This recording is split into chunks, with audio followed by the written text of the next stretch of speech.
Hola, bienvenidos a su programa Conexión Estudiantil, un programa donde abordamos distintos temas, ya sean deportivos, educativos, entre más temas educativos. Sobre todo el día de hoy vamos a abordar un tema muy importante de interés político y social, pero esto dirigido también a todos los estudiantes. El día de hoy tenemos invitados especiales y nos acompaña Gerald, estudiante de la carrera de Derecho. Como invitada especial tenemos al maestro Jonathan Flores y también tenemos a Mónica, que es estudiante de la carrera de Medicina. Y mi persona, Valeria Gracia, que es de la carrera de Enfermería. El día de hoy vamos a abordar un tema muy importante y como tema central tenemos 4519, la juventud y el legado de la revolución sandinista. Por este lado podemos empezar y ¿cómo podemos abordar este tema? Hola, gracias por estar igualmente en contacto con nuestro programa Conexión Estudiantil. Para empezar a abordar el tema de lo que es la revolución, comenzaríamos a hablar desde el año 1979, en la que lo que es el gobierno sandinista, nuestro gobierno revolucionario, entra al poder y comienzan distintos cambios en el país. Para comenzar esto es necesario especificar una pregunta muy reflexiva en este aspecto, y es ¿qué país dejó el somocismo? Y he de decir que en esta etapa de cuando comenzó la revolución el país estaba devastado, un país muy dependiente, además con casos de extrema pobreza, en los que anidaba bastantes problemáticas sociales y una disfunción y una diferenciación social en el que las clases más desfavorecidas estaban en una posición muy difícil. En esto podemos abordar tantos aspectos como la educación, en el que las escuelas secundarias solamente se encontraban ubicadas en las partes de las ciudades, lo que hacía que las zonas rurales no tuvieran acceso a esta educación. También en esto, a partir del año 1971 y 1975, el 56.8% de los niños que abarcaban entre la edad de 7 y 12 años no tenían ningún tipo de educación, algo que fue una problemática principal, pues como sabemos, para el desarrollo de una sociedad equitativa y humanista, la educación es el pilar fundamental para este crecimiento. También de esto había algo que recalcar, y era con las fuerzas militares, que en ese tiempo la Guardia Nacional Genocida era quienes aterraban a la población, y en el cual se notaba un gasto económico muy inmenso para algo tan innecesario como son las Fuerzas Armadas, en el cual se notaba que incluso hasta se invertía 3 veces la cantidad de dinero invertida en lo que son las obras de salud, en lo que es la Guardia Nacional, en lo que es la preparación militar en esos años, y en el cual fue creciendo a través de los años, incluso aumentando a 15.000 hombres quienes pertenecían a la Guardia Nacional. E imagínense, tan solo para una población que en ese tiempo era de 2.3 millones de personas, era necesario existir esta preparación militar para un pueblo que estaba en ese tiempo en la pobreza y que no tenía armamentos ni ninguna capacidad militar para enfrentarse ante la tiranía del somocismo. Creo que para hablar de la juventud, antes de robar la palabra del maestro invitado, sí es cierto que debemos de considerar desde 1979, pero juventud ha habido siempre. Juventud ha habido desde que Sandino alzó el primer puño de soberanía, juventud ha habido desde Benjamín Celedón, juventud ha habido luego seguido en el tiempo con Julio Buitrago, con Carlos Fonseca, con los jóvenes que se fueron a cumplir el servicio militar para defender un logro que ya estaba ganado. Juventud siguió habiendo después en la defensa del 6%, juventud siguió habiendo en los 16 años de neoliberalismo, siguió habiendo juventud sandinista, y tomó mucha más fuerza en esta segunda etapa de la revolución, en donde por fin se le dio el protagonismo que se debe a la juventud, al pueblo nicaragüense, en defensa de esa revolución, de esas victorias que logramos. Eso es a grosso modo, pero creo que por etapa habría que desglosar cada una de ellas.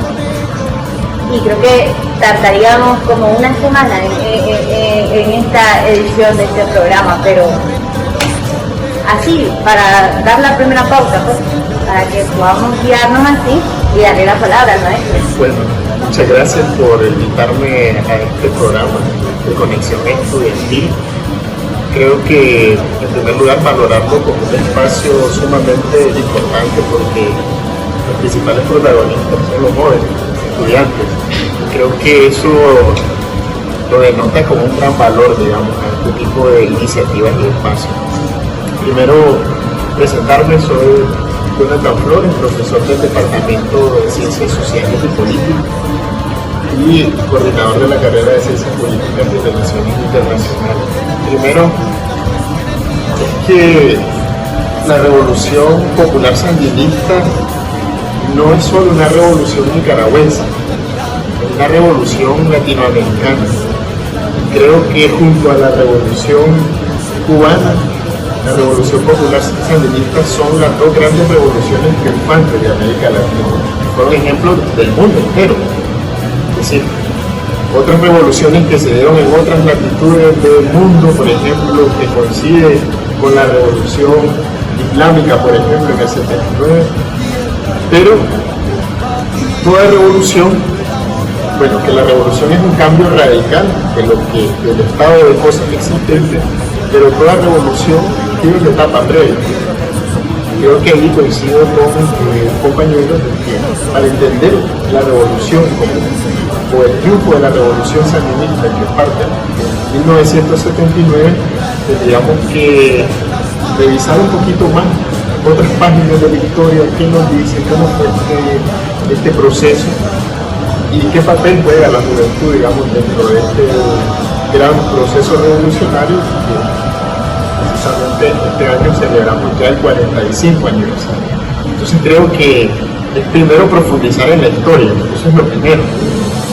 Primero profundizar en ese sentido, en la historia, en el contexto económico, como bien lo señalaba él, el contexto social, el contexto político, pero también el contexto internacional, porque recordemos que la dictadura somocista tenía aliados extranjeros que financiaban, que entrenaban, que brindaban logística, digamos, a este régimen, que yo, de hecho, pensando precisamente en este tema y profundizando un poquito más, lo he catalogado de tres grandes formas. Es un régimen represivo, en primer lugar, digamos, que se estructura a través de un poder, digamos, militar represivo, un régimen también excluyente, porque es un régimen que no toma en cuenta, digamos, las demandas, digamos, las necesidades de la gran mayoría de los nicaragüenses, y al mismo tiempo es un régimen basado en la explotación. Entonces, un régimen represivo, excluyente y explotador. Y creo que ese es un contexto sobre el cual obviamente se funda la necesidad histórica de una revolución que derrote este régimen dictatorial dinástico. Entonces, creo que es muy importante porque nuestro pueblo ha escrito y la juventud ha escrito páginas interesantes, páginas brillantes de la historia. Y aquí quisiera un poquito solo para enlazarlo a lo mejor con la importancia de este tema que ustedes hoy están abordando, coincide con el decreto presidencial del 20 de junio, que haber declarado a la juventud de todos los tiempos Patrimonio Nacional de Nicaragua. Cuando se habla de juventud de todos los tiempos, se está refiriendo precisamente a la juventud que acompañó, digamos, las luchas, digamos, de liberación nacional iniciadas a principios del siglo XX con Sandino, Benjamín C. León, la juventud, digamos, que funda el Frente Sandinista de Liberación Nacional a partir de todo este proceso de los años 50 y 60, la juventud, digamos, revolucionaria que se alza en armas para derrocar la dictadura. Luego tenemos la juventud que asume, digamos, una vez triunfada la revolución, a la reconstrucción del Estado Nacional, por ejemplo.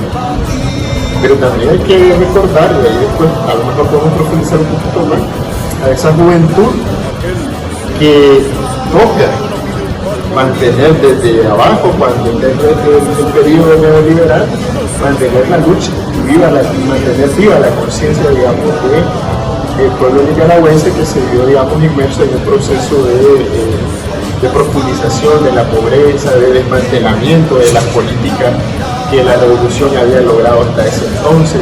Ya sabemos que la primera acción, digamos, de gobierno después del triunfo fue la jornada nacional, la gran cruzada nacional de alfabetización.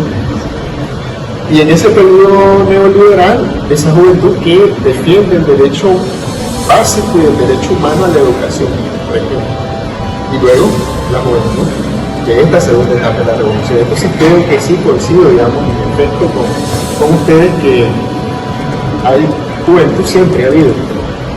Y ha habido siempre una juventud que ha estado dispuesta al sacrificio, a luchar por la liberación de Sí, maestro, compartiendo un poquito eso, fíjense que algo muy importante que mencionaba y ya venía ayer pensando en eso, es que sí, lo que viene siendo la gran lucha de alfabetización fue un papel muy importante, quienes protagonizaron eso fue la juventud, porque de hecho hay escritos, hay documentales de la juventud desde hace mucho tiempo. Sin embargo, los que iban a hacer las cruzadas, aquellas brigadas, siempre eran los chavalos, lo que decimos nosotros.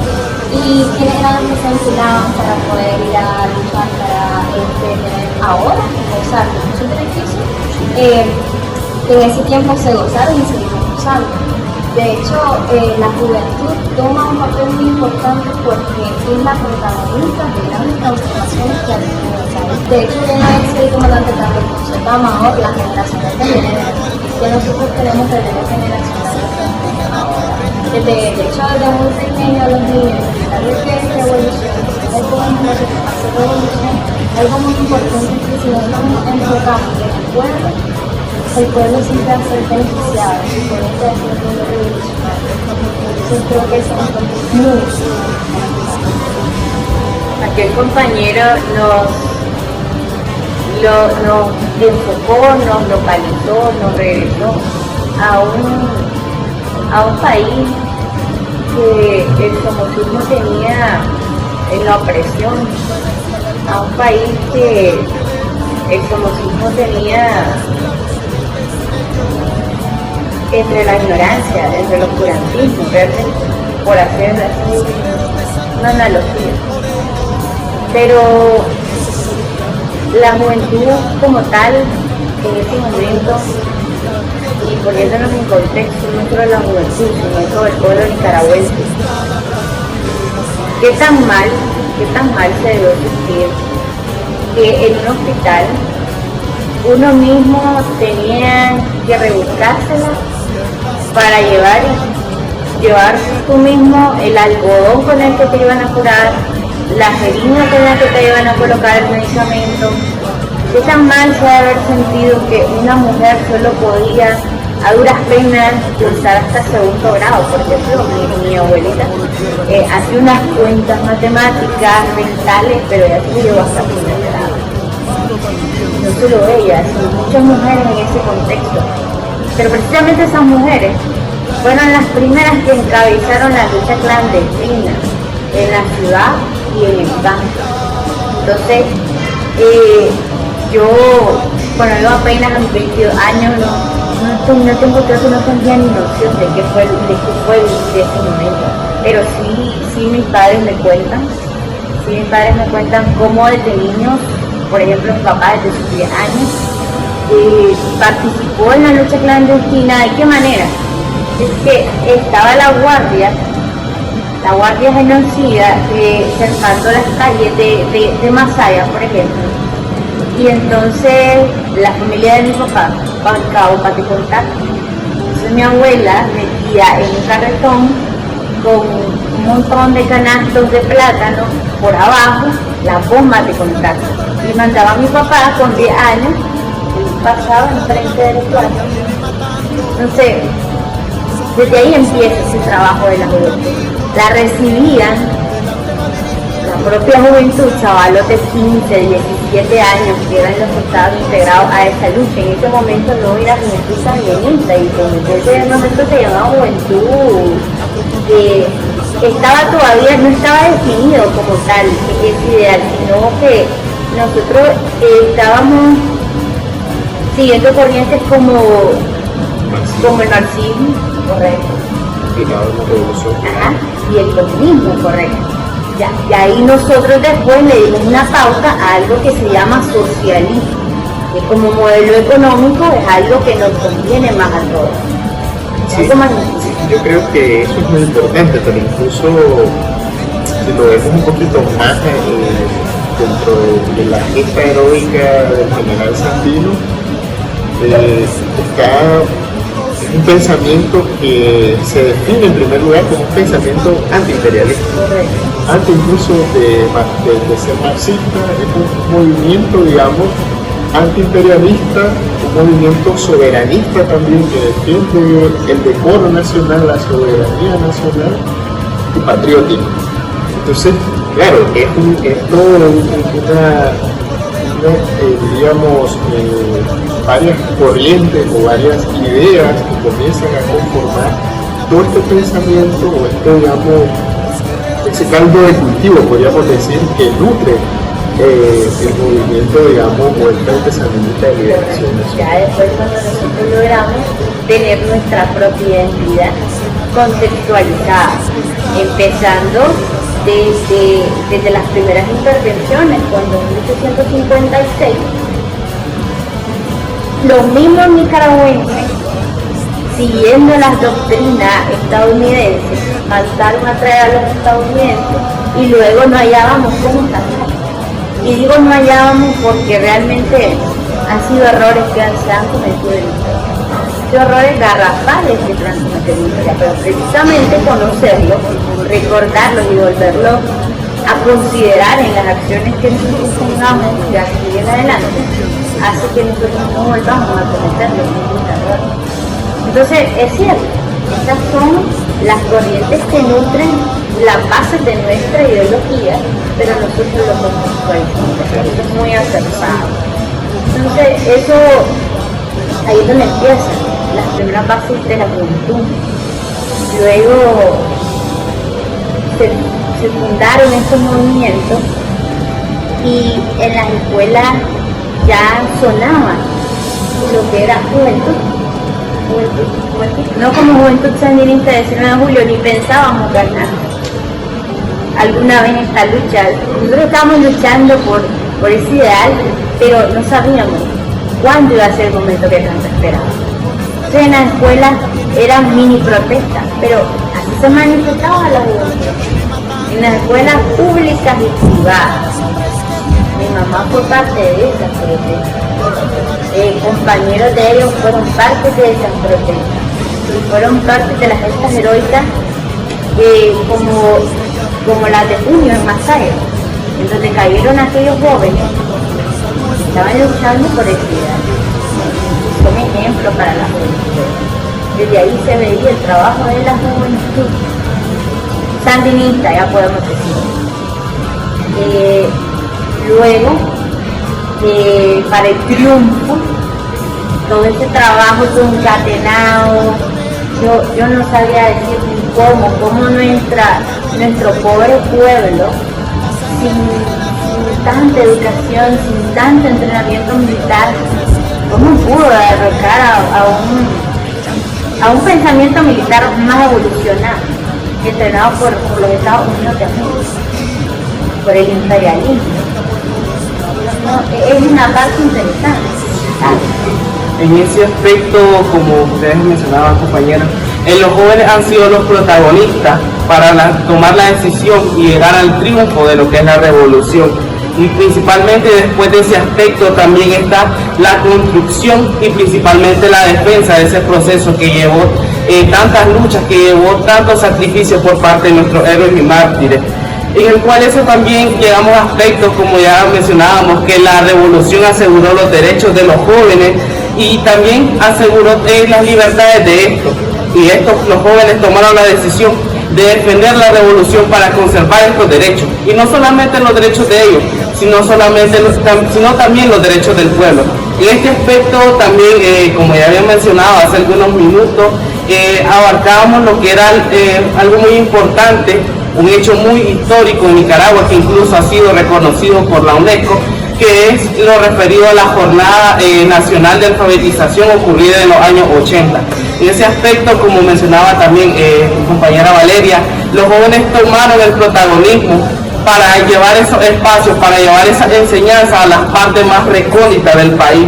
Y en ese aspecto los jóvenes campesinos también tomaron un aspecto de liderazgo, tomaron un aspecto de una relación muy importante. En ese aspecto por primera vez tomaron un rol social propio, un rol social destacado, en el cual también hubo una combinación, una intersección entre lo que es la parte rural y la parte urbana, quienes jóvenes, estudiantes universitarios, como un auge, llegaron a ese aspecto, a las zonas rurales, y consolidaron y se relacionaron también con la gente del campo, conocieron nuevos aspectos, trabajaron y supieron conocer cómo se miraban ambos aspectos, ambas caras de la moneda, no solo un aspecto más civilizado, por así decirlo, en la zona urbana, sino un aspecto también en la zona rural, y las vivencias y las distinciones y también la semejanza que existía en esos tiempos.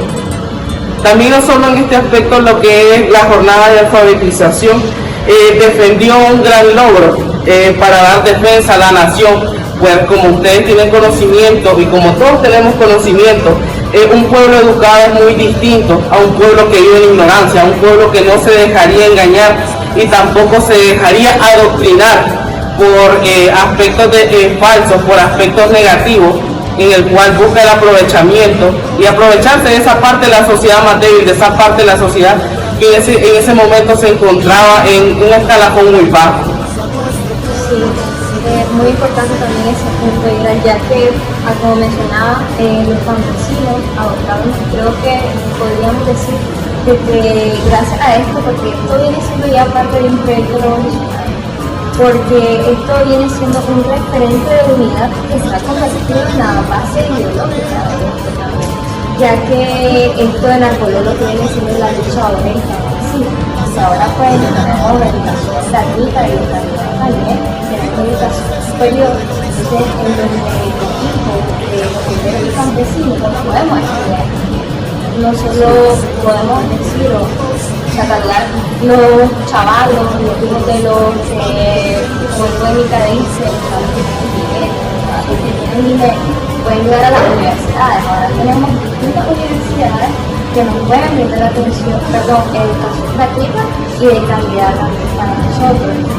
También inculcando lo que viene siendo el sentido de justicia social para todos nosotros. Algo que yo comparto mucho y viene siendo el pensamiento de él, más que todo también pensaba y él estaba muy cimentado en los ideales de general salud y siempre defendió ese sentido de justicia social. Él siempre mencionaba y hacía siempre mención de los niños, de la mujer. Él hacía mención de que los niños eran los hermanos de la revolución, sin embargo ahora existen tantos proyectos donde los niños son los involucrados. Hay un proyecto que se llama, creo, si no estoy mal, me corrijo, creo que se llama Amor para los más chiquitos, creo, sí, en donde impulsan diferentes programas, actividades para los niños, donde se les llevan juegos lúdicos, compartir con ellos, cosas así que creo que llenan bastante al pueblo, ya no solo hablamos de los más chiquitos. Era lo que mencionaba anteriormente, que son de la generación. Yo creo que me quedé un poquito con la idea de ella, porque decía, como un pueblo tan pobre, tan sufrido, diríamos, como ha sido el pueblo de Nicaragua, hubo esa inteligencia colectiva para poder derrocar un régimen atroz, diría. Es decir, un régimen que tenía como principal enemigo precisamente a los jóvenes. Es decir, la juventud era para el régimen somocista el principal enemigo, porque ahí estaba la fuerza, digamos, de transformación, ahí estaba la amenaza, digamos, precisamente a todo este esquema de valores y de políticas, digamos, de represión. Entonces creo que en primer lugar sería primero esa sabiduría popular, que hemos heredado de nuestros ancestros, es decir, esa sabiduría ancestral, diría el Dorado, todos estos caciques que defendieron sus propias tierras y sus propias comunidades cuando llegan los invasores europeos. Entonces ahí se recoge un poquito, digamos, esa hidalguía, podemos decir,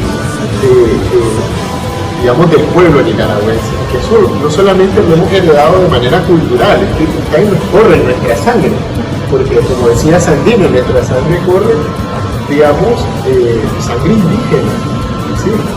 Y es el nervio puro de la raza. Entonces lo que quiero decir es que tenemos ese legado tanto histórico, genético, de rebeldía, digamos, de la juventud. Y lo otro es que también el pueblo ya estaba hastiado, digamos, de la exclusión, de la pobreza, de la depresión. Entonces creo que ahí se nota, digamos, que ese elemento histórico, esa vitalidad, digamos, transformadora, social, popular, digamos, que tiene el pueblo de Nicaragua. Y eso conecta con lo que dice él. Es decir, es que la revolución, por eso es que se llama Revolución Popular Sandinista. Es popular porque no es una revolución exclusivamente proletaria, obrera. Recordemos que Nicaragua es un país evidentemente rural. Entonces es una revolución popular porque aglutina, convocó, digamos, en una sola gesta y en un solo fin político a amplios sectores de la sociedad. Y ahí había, si podemos desde el punto de vista, digamos, social, había campesinos, obreros, maestros, mujeres, amas de casa, médicos, es decir, incluso había gente, también empresarios había que se unieron a esa lucha, niños, es lo que señalaba usted, por ejemplo, que los niños, es decir, tenemos un Alfonso Velázquez Flores que es un claro ejemplo de cómo se enfrentaba, digamos, a las tropas somocistas, a la Guardia Nacional somocista. Entonces, es una revolución popular porque confluyen todos los sectores populares de la sociedad y también estudiantes. De ahí el comandante Carlos Fonseca, que se integra a la lucha contra la dictadura somocista a los 14 años. Ahí dice él, bueno, la juventud, dice él, en ese manifiesto a los estudiantes de la juventud ha escrito esa página brillante de la historia. Y por lo tanto tiene esa sabiduría, tiene el intelecto, decía él, para ser la vanguardia, digamos, de la revolución. Entonces, eso es algo muy importante, porque son los jóvenes quienes enarbolan esa bandera de liberación nacional. Pero aparte de los jóvenes estudiantes, también están los jóvenes campesinos, las mujeres, incluso también se incorporan jóvenes, hombres y mujeres internacionalistas. Gaspar García Laviana, por ejemplo, que es alguien que viene de fuera. Y por eso es que también la revolución sandinista es una revolución internacionalista, porque convocó también a gente que dentro de sus propios países también tenían un régimen de opresión o que también se identificaron desde una posición de solidaridad, de reconocimiento a la lucha histórica de los pueblos latinoamericanos. Entonces creo que es importante darle mérito, digamos, al nombre de esa revolución popular sandinista. No es una revolución exclusivamente proletaria nada más, o una revolución nada más campesina, por ejemplo, una revolución rural, una revolución popular, amplia, diversa, y creo que eso fue lo que logró precisamente el tiempo. Correcto. Es decir, encardinar la unidad, encardinar todos estos movimientos que seguramente tenían distintos intereses, y eso fue lo que abonó, digamos, al grupo de la revolución popular. No armarse de valor humano. No, el valor, claro, el valor. Y la voluntad, porque no todo un ente. Sí, una expresión, digamos, colectiva. Y en ese sentido, si ustedes se dan cuenta, cuando triunfa la revolución y se conforma la Junta Nacional, la Junta de Gobierno para la Reconstrucción Nacional, que es como el gobierno provisional, diríamos, de ese momento, ustedes ven todas las políticas sociales estaban enfocadas en los diversos sectores. Había, educación gratuita, pero también una reforma agraria. Es decir, que luego cuando el sandinismo, alcanza el poder, logra derrocar la dictadura, se expresa ahí se expresa todo un poder que está volcado hacia las necesidades y la demanda social. Reforma agraria, cooperativismo, educación, es decir, una amplia, una amplia gama de políticas y de programas que se enfocan precisamente a reivindicar y los derechos del sector. Muchas gracias, maestro, compañeros, muchas gracias por también ustedes habernos sintonizado el día de hoy. Les invitamos a seguir las redes sociales de la Nacional de Estudiantes. Y pues nada, celebramos el 45 de 19 y muchas gracias por haber estado.